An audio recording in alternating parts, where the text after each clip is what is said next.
Mais bien avant de démarrer la rubrique Libre Expression qui sera animée d'ailleurs par Toby et Wescal, moi j'interviendrai de temps en temps, mais cette émission elle sera donc spécialement pour nos modérateurs et nos chroniqueurs parce que on m'entend trop sur Radio Avolete. Je voudrais qu'on entende beaucoup plus de voix aussi.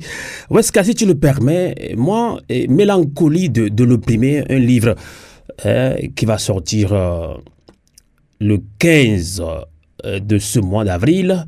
Alors, je pense que tu as lu quand même un petit peu, un extrait déjà. Tu as une idée, non, Pascal, sur... Oui, j'ai lu le préface. Oui, mon frère Sylvain Amos. J'ai lu le préface. J'ai lu également quelques extraits de ce livre dans lequel, en fait, notre sœur combattante Farida mettait aussi un peu en exergue d'abord l'importance de la lutte, l'importance et le rôle de la diaspora dans cette lutte. Elle a également mis, dans son préface, mis en avant la connotation de la traîtrise. Exactement. Le rôle qu'ont joué ces traîtres. Et puis, une chose que j'ai beaucoup aimé également, elle a aussi mis un accent particulier dans le livre sur l'utilisation numérique des réseaux sociaux et leur apport dans la lutte et également leur insuffisance. Donc c'est tout un panoplie d'événements, de choses très très très importantes que notre sœur a eu à mettre sur le papier et que j'invite également beaucoup de personnes à s'approprier. Comme tu l'as déjà dit, nous trouverons un temps même pour essayer de décortiquer, de beaucoup parler sur ce livre à nos auditeurs. Tout à fait. Je pense qu'on le fera d'ici le week-end. On va essayer de programmer ça, mais je vais quand même partager le début quand du préface de ce livre, Mélancolie de l'opprimé. Moi, je me suis retrouvé là-dedans. C'est comme si c'est aussi mon histoire. Ou également ton histoire, Wescal. Je profite aujourd'hui, la dernière fois, tu m'as rendu un grand hommage. Ce n'est pas qu'au défunt qu'on rend hommage. Je voudrais dire, et ça je le dis avec le mot m'échappe. Je le dis avec honneur, avec en toute vérité. Et sincèrement, te dis merci. Parce que être patriote n'est pas donné à n'importe qui. Parce que le mot patriotisme, on l'utilise. Des fois, on peut se dire, je suis patriote. Oui, je suis patriote, mais ce n'est pas que le mot patriote. Ce sont des actes. Et je salue avec ceux qui nous disent chaque action sincère. Tu sais, ce jeune homme est très intelligent. Il pouvait dire chaque action, mais il a ajouté sincère. Et tu vois, Wescal. Du coup... Tout à fait. Tu sais... Très intelligent. Laisse-moi, parce que je vais parler de toi un petit peu. Oh non, et parce que, te dis merci, parce que nous traversons des moments difficiles. Nous pouvons dire, oui, je suis fatigué. Bon, ok, je veux laisser aujourd'hui ne pas animer une émission. Je suis un peu fatigué, mais j'ai des problèmes. Mais je sais que nous traversons des moments difficiles. Je ne vais pas le dire à l'antenne. Tu vois, particulièrement, ça fait au moins une semaine. Mais pourtant, tu gères. Tu me dis, Sylvain, on va y aller. Ça me dérangeait beaucoup. C'est ça le patriotisme. Je voudrais te rendre aussi hommage. Tu l'as fait la dernière fois. Tu nous prouves ton esprit patriotique. Malgré ce que tu vis, tu me dis, Sylvain, on va y aller. Et moi, ça m'a dérangé de te faire venir encore dans l'émission, sachant que tu n'es pas tellement bien. Tu as beaucoup de choses, parce qu'on en a aussi, chacun en a. Donc, c'est ça le patriotisme. C'est ça le Togo qui nous est cher. Alors, Wescal, merci infiniment. Je ne veux pas que tu parles. Je te connais. On va dire quelques mots du préface du livre de Farida Nabourema, Bemba Nabourema, que je connais. Je l'ai rencontré au moins 2 fois à Genève. Aussi, on s'est retrouvés encore dans d'autres projets. Je l'ai vu face à face. On a beau discuter. Farida nous est très chère dans la diaspora et surtout en Afrique aussi. Elle dit ceci, je lis le préface. Mélancolie de l'opprimé est un voyage à travers les profondeurs du militantisme, là où l'engagement devient une brûlure, où l'espoir vacille, mais où la détermination refuse de mourir. Wescal, je m'arrête là. Tu vois, les mots sont forts. Très intelligente, cette dame. Tu vois, mais est-ce que tu m'entends, Wescal? Oui, je t'entends. Tu vois, elle a dit, religieusement, hein, comme j'aime le dire. elle a dit, là où l'engagement devient une brûlure. Tu vois, là, tu te retrouves là-dedans ou pas? Là où l'engagement devient une brûlure, où l'espoir vacille, mais où la détermination refuse de mourir. Est-ce que toi, tu ne te retrouves pas là-dedans?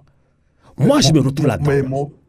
Mon frère, je pense que, pas que toi que moi, je pense en ce moment, les Togolais en général, et encore spécialement ceux de la diaspora, nous sommes en train de traverser un désert où le découragement frappe à notre porte, où l'exaspération nous accule, où le doute nous pose des questions.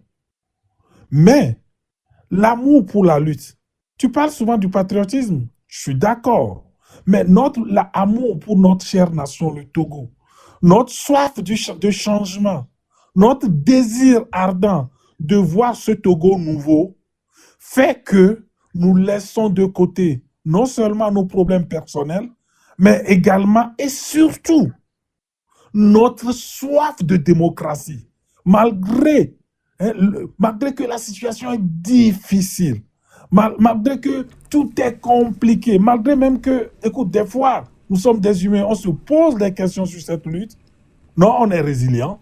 On se dit non, il faudra quand même aller de l'avant pour nous, pour nos enfants et pour toute cette génération. Ce n'est pas ni Kokuvi Agborika qui est sur ce panel actuellement, ni Toby qui me diront le contraire. Donc, ce livre est une prophétie. Ce que notre chère sœur a écrit, mais attendez, moi je le dis. C'est une vérité. Comme on le dit dans notre langue, Nyatepe matro matro. Nyatepe matro matro, et quoi? Je continue un petit peu. Dans 5 minutes, on va démarrer l'émission Libre Expression, la rubrique Libre Expression. Patientez-vous, chers invités ou chers intervenants. Alors, je continue. Ce livre n'est pas un récit glorieux de la résistance, mais une immersion dans ses ombres. La fatigue qui s'accumule, la peur qui s'installe en silence. La méfiance, écoute bien, la méfiance qui gangrène les luttes, l'infiltration qui divise et fragilise les fondations mêmes du combat. Point. Wescal. S'il te plaît, Sylvain. Et toi et moi, on a dit qu'on allait faire cet exercice. Hein. Tout à fait. Là, vu que tu as commencé, si tu le permets, je veux que tu reviennes. Hein. Il y a 4 expressions là qui m'interpellent. La première phrase, tu peux la relire, s'il te plaît? Exactement. Elle a dit, la fatigue qui s'accumule. Okay. Je vais mettre en exergue certains thèmes. La fatigue. Qui s'accumule. La fatigue. Ensuite, la peur qui s'installe en silence. La fatigue, la peur. Je prends le deuxième mot. La peur. Continue. La méfiance qui gangrène les luttes. La méfiance, la fatigue, la peur, la méfiance.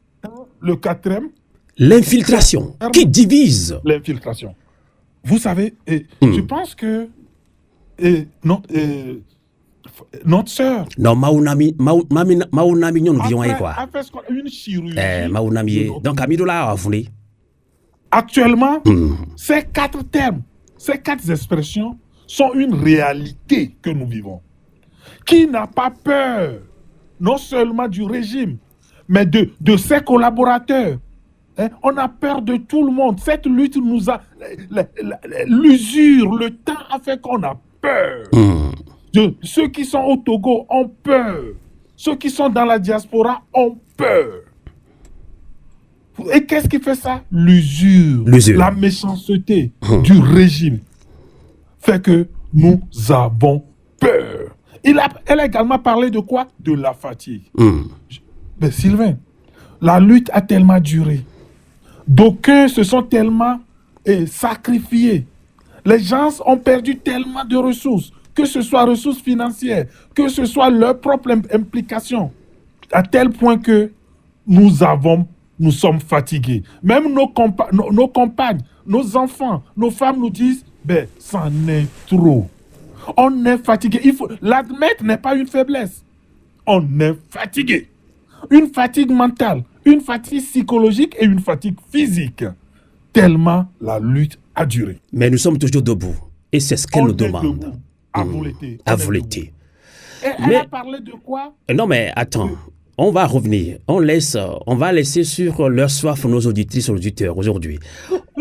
On va revenir. Puisqu'on va démarrer l'émission. Hein, on vous laisse sur votre soif. Vous allez découvrir, au moins du moins, quelques extraits de ce livre de Farida Bemba. Tu me permets juste, oui, vas-y, en quelques secondes, de dire que les deux autres expressions sont aussi capitales que les deux premières. Elle parle de l'infiltration. La méfiance et la traîtrise. On les développera plus tard. Tout à fait. La méfiance et la traîtrise. Exactement. On les développera plus tard. On va les développer plus tard.